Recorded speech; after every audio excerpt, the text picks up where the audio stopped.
पार होके हम अपने निज धाम, अपने घर पे सतलोक पे जाएंगे। वही हमारा असली घर है। यहाँ पे तो हम काल के जाल में फंसे हुए हैं। हे अर्जुन, मनुष्य जन्म का प्रधान उद्देश्य मोक्ष प्राप्त करना है, और ये मोक्ष केवल मनुष्य योनि द्वारा ही प्राप्त हो सकता है। तो आप बताइए कि मोक्ष क्या होता है। आप अभी से बच्चे हैं, आप लोग तो जुड़े हुए हैं संत रामपाल जी महाराज जी से। देखिए, हम इस काल ब्रह्म के जाल में फंसे हुए हैं। हम सतलोक से गलती करके यहाँ पे आए थे।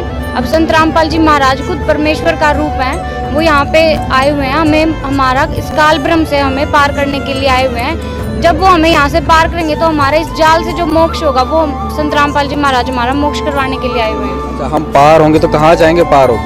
पार होके हम अपने निज धाम, अपने घर पे सतलोक पे जाएंगे। वही हमारा असली घर है। यहाँ पे तो हम काल के जाल में फंसे हुए हैं। और इस मंत्र का जाप कीजिए, जो दास आपको देगा। आपके भाग्य में ना होगा तो भर देगा, आपकी बेटी की किस्मत को भर देगा भगवान। उसको नाम से जोड़ दीजिए, आपके पुत्र को भी आगे सुख देगा। सारी सृष्टि का पालन करता, और क्या आज हम उसी से सीधे संबंधित हो गए? क्या हमें दो रोटी नहीं दे सकता? और हमें घृणा नहीं चाहिए। यदि मोक्ष पाना है और जन्म मृत्यु से पीछा छुटवाना है, जरा और मन से बचना है, तो ये क्रियाएं दास जैसे बताओ ऐसे करना। कबीर साहब जी ने कहे हैं, मनुष्य जन्म दुर्बल है, मिले न बारंबार। तरवर से पाता गिरे, बहुरी न लागे डाढ़। तथा मानवा जीवन बहुत कीमती है, इसे व्यर्थ में मत गवाइए।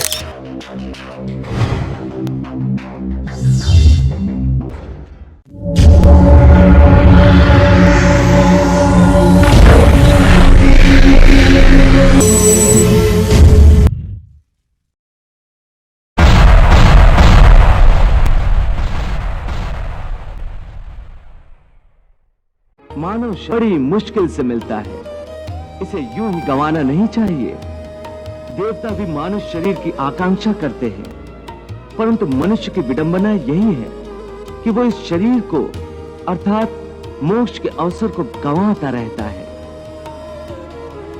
सारी आयु भोग विलासों में बिताता है, यहां तक कि जब शरीर छूटने का समय आता है तब भी वासना उसका पीछा नहीं छोड़ती। जब मैं था तब हरि नहीं, अब हरि है मैं नाही।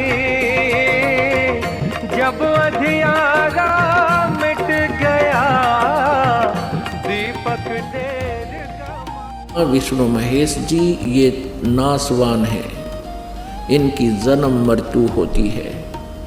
ये अविनाशी नहीं है, ये कंप्लीट गॉड नहीं है, ये अखिल ब्रह्मांड के नायक नहीं है, ये पूर्ण परमात्मा नहीं है। इनकी साधना करने वाले संकटों से मुक्त नहीं हो सकते। अब आप सोचिए, इतनी गहरी वाणी है कि सुनते ही मन में सवाल उठता है, क्या सच में कबीर साहेब ही सबसे बड़े भगवान हैं? क्या सच में ब्रह्मा, विष्णु, महेश भी कबीर साहेब की ही रचना है? लोग कहते हैं ब्रह्मा रचयिता हैं, विष्णु पालनहार हैं, शिव संहारक हैं। लेकिन गीता अध्याय 8 श्लोक 16 में लिखा है, आप ब्रह्म भुवनाल लोका पुनरावर्तिनोर्जुन। मतलब ब्रह्मा से लेकर नीचे तक सबको बार बार जन्म लेना पड़ता है।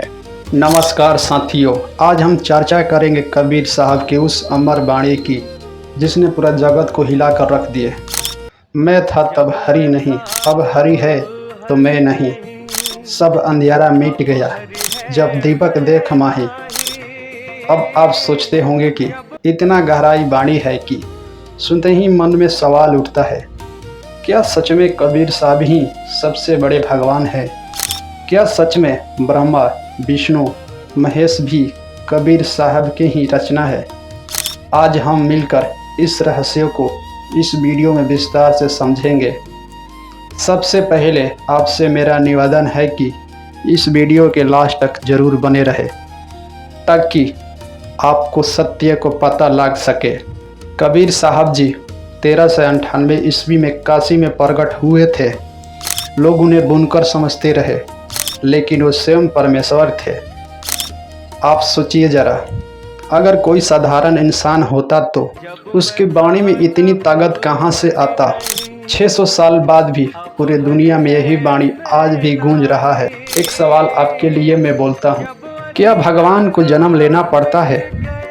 जैसे कि राम, सीता, कृष्ण जैसे देवता जन्म लेते हैं, लेकिन कबीर साहब जी तो प्रकट हुए थे कमल के फूल पर, वो भी बालक रूप में। ये साफ साफ स्पष्ट हुआ कि ये कोई साधारण घटना नहीं है, ये प्रमाण है कि स्वयंभू परमेश्वर है।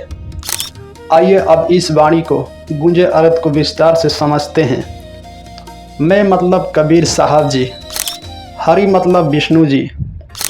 कबीर साहब जी कहते हैं, जब मैं था तब हरि नहीं था, तथार्थ सृष्टि के आरंभ से पहले केवल मैं थे, और जब हरि विष्णु प्रकट हुए तो मैं सतलोक में जाकर पहले ही से ही विद्यमान थे। आप सोचिए जरा, क्या बीज पहले आता है कि ये पेड़?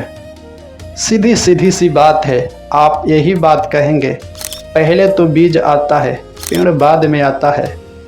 ठीक उसी ही प्रकार विष्णु जी बाद में प्रकट हुए हैं, लेकिन मूल तो कबीर साहब जी ही है।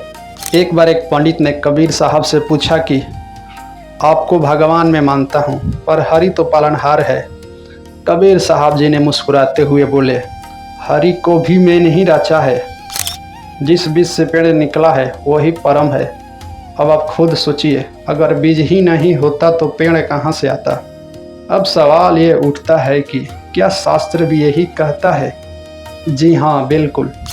ऋग्वेद मंडल 10 सूक्त 90 में साफ साफ लिखा है, कभी मृषिक परिचु स्वयंभू, तथार्थ कभी नाम का परमेश्वर स्वयंभू है। ठीक उसी प्रकार गीता अध्याय 15 श्लोक 17 में साफ साफ लिखा है, उत्तम पुरुष तु अन्य, तथार्थ परतमत्मुता। इसका मतलब एक तीसरा परम पुरुष है, वही सबसे बड़े हैं। आप सोचिए जरा, गीता पढ़ने वाले तो कहते हैं कृष्ण जी ही परम है, क्योंकि जीवन और मृत्यु पर हमारा अधिकार नहीं है।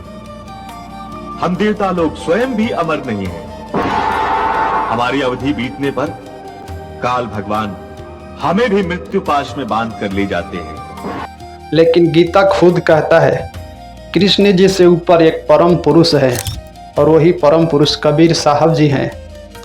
मैं आपसे पूछता हूँ, क्या आपने कभी गीता को इस नज़रिए से पढ़े हैं? अगर पढ़े हैं तो क्या आपको ये श्लोक याद है? लोग कहते हैं ब्रह्मा जी रचयिता हैं, विष्णु जी पालनहार है, शिव जी सनकहार है, लेकिन गीता अध्याय 18 श्लोक 16 में साफ साफ लिखा है, अभराभू भूलनुकु पूर्णवृत्ति जून। इसका मतलब ब्रह्मा से लेकर नीचे तक सबका बार बार जन्म लेना पड़ता है। आप जरा बताइए, जो खुद जन्म मरण में फंसे हैं वो हमें कैसे मुक्ति करेंगे? एक उदाहरण के तौर पर लीजिए, अगर कोई कैदी जेल में बंद है तो क्या वो किसी को छुड़वा सकता है? सीधी सी बात है, नहीं। ठीक उसी तरह देवता भी हमें मोक्ष नहीं दे सकते हैं। मोक्ष देंगे केवल कबीर साहब जी। कबीर साहब जी ने कहे हैं, मनुष्य जन्म दुर्बल है, मिले न बारंबार, तरवर से पाता गिरे बहुरी न लागे डाढ़। तथा मानवा जीवन बहुत कीमती है, इसे व्यर्थ में मत गवाइए। अब सवाल है, हम जीवन में क्या कर रहे हैं? जैसे कि कोई पैसा छोड़ने में लगा है, कोई शोहरत के पीछे भाग रहा है, तो कोई देवता से वरदान मांग रहा है, लेकिन असली उद्देश्य हम भूल गए हैं। मनुष्य का जीवन मिला है परमेश्वर के पहचानना और परमेश्वर से मोक्ष पाना, और ये तब भी होगा जब हम कबीर साहब की शरण लेंगे। सोचिए, क्या धन साथ जाएगा? क्या यश पद साथ जाएगी? सीधी सी बात है, नहीं जाएगा। तो केवल नाम और सतगुरु का दिया ज्ञान ही जाएगा। साथियों, आज हमने समझा कि जब मैं था तब हरि नहीं, अब हरि है तो मैं नहीं। इसका अर्थ यह है कि कबीर साहब जी ही आदि पुरुष हैं। हरि शिव ब्रह्मा सब उनकी रचना है। अगर हमें शांति और मोक्ष चाहिए तो केवल कबीर साहब जी के शरण में जाना होगा। कबीर साहब जी ने साफ साफ कहे हैं, सतगुरु मिले तो सब मिले, ना मिले तो सब हुआ शून्य।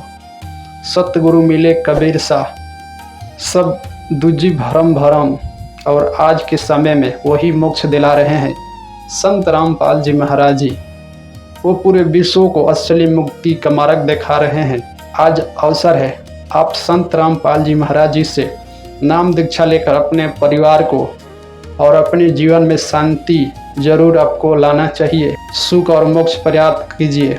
मैं लास्ट में आपसे यही कहूँगा कि इस वीडियो के यहाँ तक देखे हैं तो आपको दिल से धन्यवाद।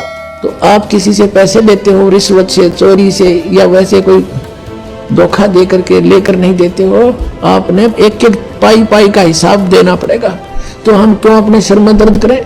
क्या एक दहेज आप लोगे, किसी ने दे दिया आपके 50,000, 1 लाख, 2 लाख गणे दे देगा, क्या उससे आपका सारी आयु व्यतीत हो जाएगी? नहीं हो सकती।